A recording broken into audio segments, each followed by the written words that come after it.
Hi guys, today I'm going to be doing my August and September wrap up. Now, the reason I've included August is because I didn't think it warranted a video all for itself back in August because I only watched like 2 things of significance.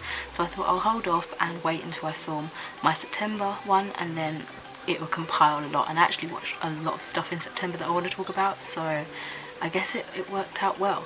So the first thing I watched in August was Animal Rescue Live. So this came on Channel 4. I actually heard about it through the animal sanctuary I used to volunteer at. They were like featuring on it, I believe, so I was like, oh, I want to check this out basically because I want to see where I used to work on telly. I think it was a Super Vet special or something. They didn't show too much of my sanctuary, to be honest, and it wasn't like as long as I was expecting it to be. Like, it was pretty much over.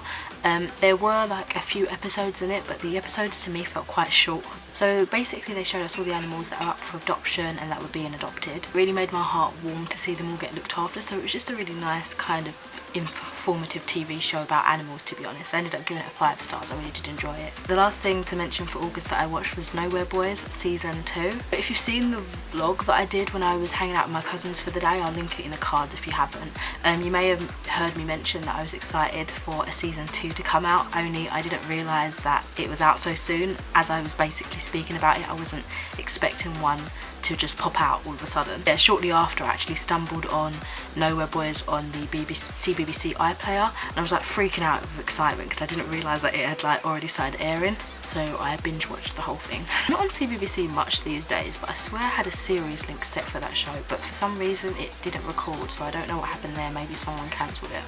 I'm really glad that I got to the season when I did, because on BBC iPlayer the first couple of episodes were soon to be expired, so thank God that I got to them in time. I will say that I ended up missing the last couple of episodes, but I found somewhere else to watch it instead. Probably shouldn't be saying that. If you don't know, Nowhere Boys is like an Australian produced TV kind of supernatural teen drama, I guess, or I guess maybe like urban fantasy drama. It features 4 boys who get lost on like a school expedition into the woods. But anyway, they kind of stumble on this magical thing and turn up in a alternate universe in a world where they never existed, but it's still like the same but different to what they know. This new season was absolutely awesome. I really enjoyed it.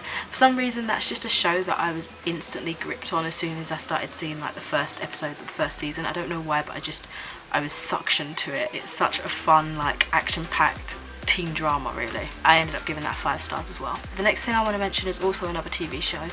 This is Rick and Morty. Season 3 recently came out. There were a few episodes that got really dark and then it kind of was not spoken about again, like, and the finale was just completely not like even mentioning some of the dark stuff that turned up. But I really did enjoy this. Rick and Morty, I don't know, I think it's one of my favourite cartoons. Well, favourite adult cartoon, I guess I should say, because I like to categorise everything. It's so much fun. I can't believe like the very first season, the very first episode, I hated it. I don't know why. I just thought it was just too hard to be funny sort of thing, but then I gave it another go. I'm so glad I did. I really do enjoy this series, guys. I enjoy this show as a whole. If you don't know what Rick and Morty is, basically it's about a crazy scientist granddad who's Rick, and him and his family, specifically Morty, his grandson, going on all these wacky like space dimensional universe adventures and getting into a lot of trouble basically. It's so much fun. It's an adult series, so you know, there's a lot of swearing and violence. And it's also like got the voice actor of BoJack Horseman, and it's also got, he's Rick by the way, and the actor that does the voice of Lemongrab and that time travelling guy, funnily enough, in what's it called, Gravity Falls, he does the voice of Morty, I'm pretty sure. Okay, and then I went to the cinema and I went to see It, which I gave a 4 stars. By the way, I gave Rick and Morty a 5 stars as usual. So I actually got told this wasn't a remake of the first film, but more of like a proper adaptation of the first book. But I haven't watched the first film and I haven't read the book. Did I say first book before? I meant just book. But coming out of it now, people have said that in the book it flips back and forth between the past and the present. But this film just focuses on the, like, I guess the past, so when the kids are young and everything. So I guess maybe they've just taken that section out and stayed true to that. Again, I can't really compare because I've never read the book or anything. And then at a later date I'm assuming they're going to do like a future version or something. So anyway, let me just get on to what I thought about this film. Honestly, I don't really want to dwell on this too much because it really made me feel like sick with fear. Give it 4 stars, and I think it doesn't get that 5 stars purely because I couldn't physically watch all of it. I'm just a big wuss when it comes to horror, and I literally, like, I'm sitting there with my eyes closed and that, and I'm listening and I'm like freaking out even more because most of the time it's the sound that scares me rather than what I'm seeing. But yeah, so I couldn't give it a full 5 stars because I didn't watch the whole of it. Like quite often my eyes were closed, or I was like looking through my hands, if you know what I mean. I do like that we got some humour in it. Enjoyed the story, and surprisingly I found the kid actors to be really good actually. It was a great film, but I feel like it drained me. I love that it was funny, but at the same time I was like, oh my god, I shouldn't be laughing because in a second the smile's going to be slapped off of my face with something horrific happening on the screen. So I was sort of like, should I laugh, should I not, oh my gosh, what's going to happen? I was quite freaked out. As I mentioned briefly earlier, I'm getting total sequel bait. As I said, I've spoken to some people who have watched and read like the original material, and they're like, yeah, there's definitely going to be a sequel, especially because, you know, you need to see them in the adult situation or whatever. So I assumed it smelt like sequel bait when it came out, and then my friends that had prior knowledge to it basically solidified that for me. I will say though, the ending was pretty nicely wrapped up for me. I'd be quite content with just that. Honestly though, I'm just sitting here thinking, how can anyone who's watched this be okay, like in their mental frame of mind? How can they be okay? Horrors really mess with me, and it affected my sleep for the first night, I'm not even gonna lie, and people are gonna be like, this isn't even scary, blah blah blah, but they deeply like unnerve me. I don't know why I put myself through this situation. I was quite terrified, quite disturbed easily, I suppose. My mum was legit gonna stay in my room with me that first night, but then she bailed at me the last minute, and I had a really bad sleep basically. I woke up like a zombie because every time I closed my eyes I could just see Pennywise just there. It's horrible. Saying I didn't sleep well that night is probably the biggest understatement of the year. So seeing as my friend Sean from Sean Be Awkward, you might know of his channel, assured me this was actually more humorous than scary, I'm going to totally blame him for this, because I went in with my guard down and I came out basically a husk of my former self. I said this to him, I bowled in there like, this ain't got nothing on me, and I came out a blubbering mess. Like, it really did shake me, and my friends that I went with, they were like, stop screaming basically. I wasn't screaming, but I was like, I was being very audible in my representation of fear. But yeah, it was a good film, I really did enjoy it. It just disturbed me. 4 stars from me. So the next thing I watched was Ballerina. I think that came out either late last year or sometime early this year. I remember seeing some trailers and I thought, oh, that would be something I'd be interested in watching basically. But I ended up giving it a 3.5 out of 5 stars. I really wanted to see it because it looked like just a nice film with like some excellent animation, but it wasn't one I was really uber excited to check out first thing in the cinema. So I ended up catching it on Amazon Prime. I recently started using the 6-month student trial, and so I thought I'd test it out and watch something on there that I've been meaning to check out sort of for a little while, I guess. So it's about a young girl called Felicie. I don't know if they're actually in France. I don't really understand. It's like some Victorian time, but anyway, she feels like the fact of her being an orphan is kind of stopping her from living that dream. Honestly, I sort of ended up having it on as sort of just like background noise whilst I was sorting out my room, but from what I did pay attention to, it was enjoyable. So Ellie Fanning did the voice of Felicie, or Felice, I can't remember how they pronounced it, I can't remember. I actually think it sounded a bit too adult for her, especially compared with the other actual children's voices for the rest of the children. For example, Maddie, what's her name, Ziegler did the blonde girl's voice. I think it was like Camille or something. She did a really good job. I do like how it is obviously an older setting, but it's kind of modernised in the way people speak and the way they do things, and the story in general has just been given like a little dusting over to make it more appealing to a younger audience of today, I suppose. The music and such, the way the people express themselves, I think it's definitely just like a ploy to keep children entertained, and it entertained me for the most part, again when I was paying attention to it. There's some really beautiful awe-inspiring moments and my cheeks were just like tingling, like just really beautiful moments where you're just like, oh.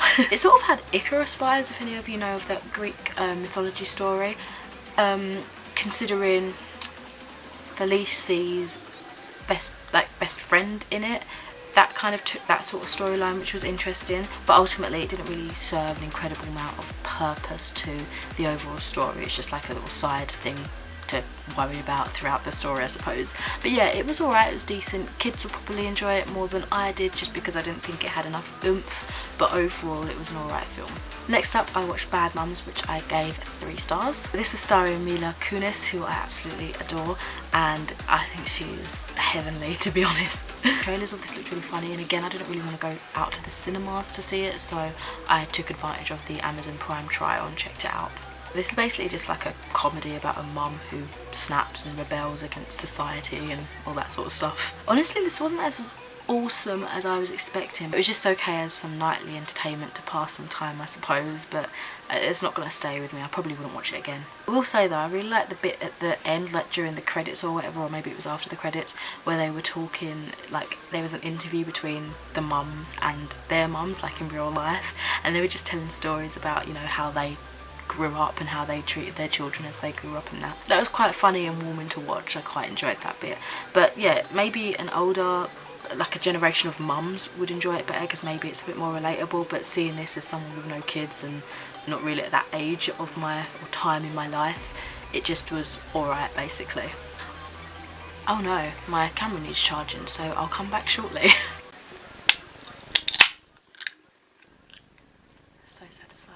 Okay, so I'm back. I think my camera's charged a little bit. I do apologise if I'm in a different position. Probably not, because I haven't really moved. But anyway, let's continue. So the next thing I watched was the 2016 Cyberbully. This is starring Maisie Williams, who I think is bloody awesome. She's definitely one of my favourite actresses, I'd say. I didn't realise this was a 4OD original, or just Channel 4 drama original or whatever, but I've been seeing it on YouTube just advertising for like ages, so I finally got around to watching it, I guess. I think I was a bit apprehensive at first of checking it out, because I kept seeing everywhere that people was like, jump scare, there's a jump scare, there's a jump scare at 15 minutes, blah blah blah. And that kind of put me off, because I was like, why is it scary like that? As you heard mentioned previously, I don't do well with scary things. And honestly, the trailer wasn't really eye-catching either. If you just to sit there and watch the trailer on its by itself, you'd be like, this looks a bit naff. But because I have trust and faith in Maisie Williams, I decided to give it a go. It's about Casey, who's battling this really horrible harassment that she's getting online after being called out for her not so innocent trolling of other people online. It's basically centered in this one room between Casey and this computer, and even though it's a one-room film and like minimal characters, it was really gripping. I really liked how true to Skype it was with the ever-present lagging, adding to the accuracy of the film overall, especially with like the YouTubers, and it was just really relevant and current. And you know, the videos that were really big back when I was in school with people, like it was sad music and people just like telling their really sad stories on like paper and that. Oh my god, I watched those and they made me so upset. But they even included that, and I just felt like, wow, this is legit life, you know. Casey was actually such a believable character, and I mean, I expect no less coming from Maisie Williams, because she's just such an awesome actress, so she really did produce another awesome character in her performance. I actually wasn't expecting to see this side of the cyberbullying, and I wasn't expecting to love it as much as I did. Yeah, I did have my high hopes. I got high hopes. I love that song, Codeline. I had my high hopes because obviously Maisie Williams, but I don't know, it was like when I had first heard of it, I just thought it was like a YouTube short movie thing. I didn't think it was actually like, and even knowing that it was like a TV only, like straight to TV film, I still had my like, my reservations whether it would actually be good or not, but it was very good. I definitely should have watched it sooner, and I'd recommend it to anybody and everybody, and that's why I gave it 5 stars. And just to confuse you, the next thing I watched is Cyberbully, not the Cyberbully. This one is 2011. The other one, which is the Cyberbully, was 2016, I believe. So this one I remembered watching a few years back with Emily Osmond. She's like Lily in Hannah Montana. She's also in like Spy Kids and stuff like that. Thought after watching Maisie Williams is the Cyberbully, even though it's not her film but starring her, you know, I thought I'd go back and watch what in my mind is the original, even though they have nothing to do with each other, do you know what I mean? And I remember there being a really sad scene in this one, and I don't know, I kind of wanted to feel sad. I also recognise the character Samantha, who in this plays Taylor, who's our main character, her best friend. I think she's also another Disney kid. Looking back on this though, and as I was watching the film, I don't think I actually had seen it properly before. Thinking back on it now, I think I've only seen like the little clips and the edits where they've like put, there's like Sia's music over it, and then it's just like the really sad bit, which I won't spoil in case you haven't watched it and you want to, but it's like a really sad part, and Sia's music's playing, it's Breathe Me, and that actually was the first time I heard Sia, I believe, and it made me fall in love with her because that song was just everything. I guess this was a fresh watch too, even though I had gone into this knowing what had happened because I'd seen like a really sad spoilery clip before. Taylor as a character was quite dislikable. She wasn't very sympathetic to people around her and her friends, and she was pretty self-absorbed. Then she acted really surprised when people were treating her that way after she treated them that way, do you know what I mean? In saying that though, it was very emotional and I was really shocked at who was behind everything. I've got to say that some of the acting was terrible, especially Lindsay, who was like the main bully in the school. I think it was a bit too fast paced in terms of getting the story across, but overall the moral was there.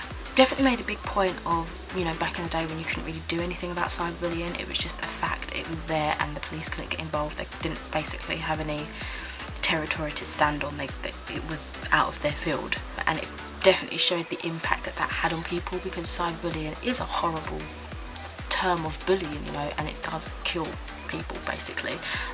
So you can definitely see the impact that it had there when the police and higher official people couldn't do anything about it. There was also like an interwoven story within the story, which was very brief, and it came in suddenly near the end, trying to get a cyberbully bill to make it illegal to cyberbully and harass and be horrible to people online in whatever state they were in, to make it illegal to harass minors online in that particular state, which made me wonder if this was based on an actual real legit story rather than just a general story overall. Generally I did enjoy this overall, the lessons were learned and everything, so it was an interesting show.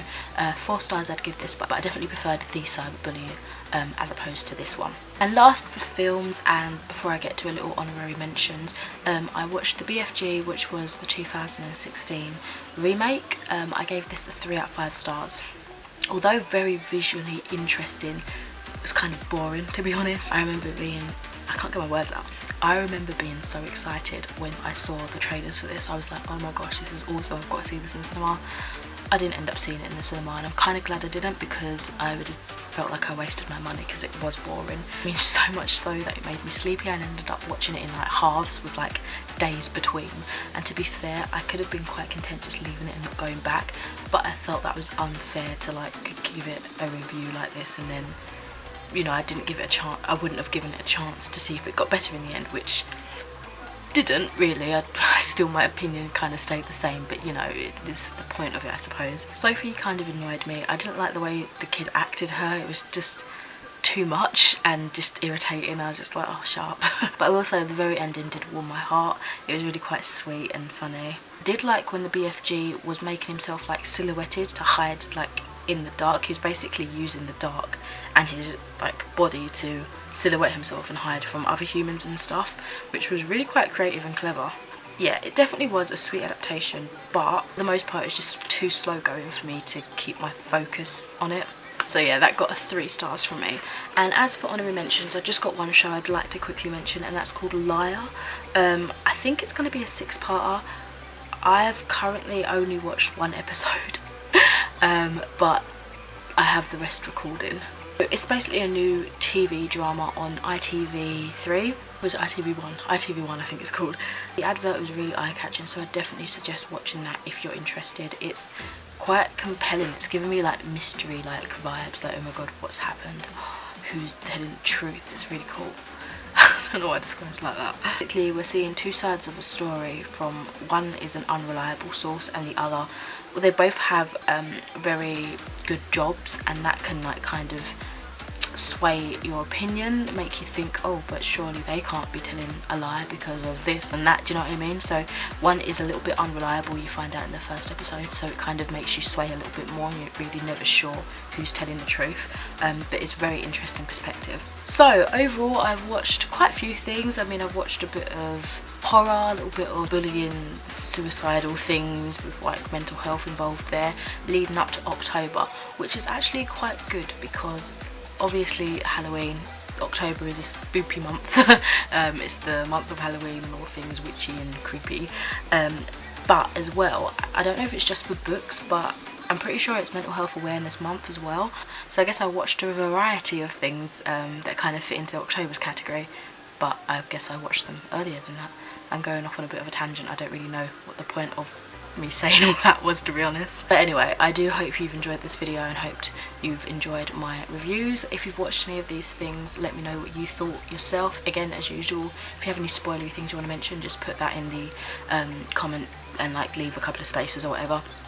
And yeah, if you've got any suggestions of what I should watch and review this month, October, take it easy with the horror guys, then feel free and I'll try and get around to watching them and reviewing them for you. So I will leave you there and speak to you in another video soon.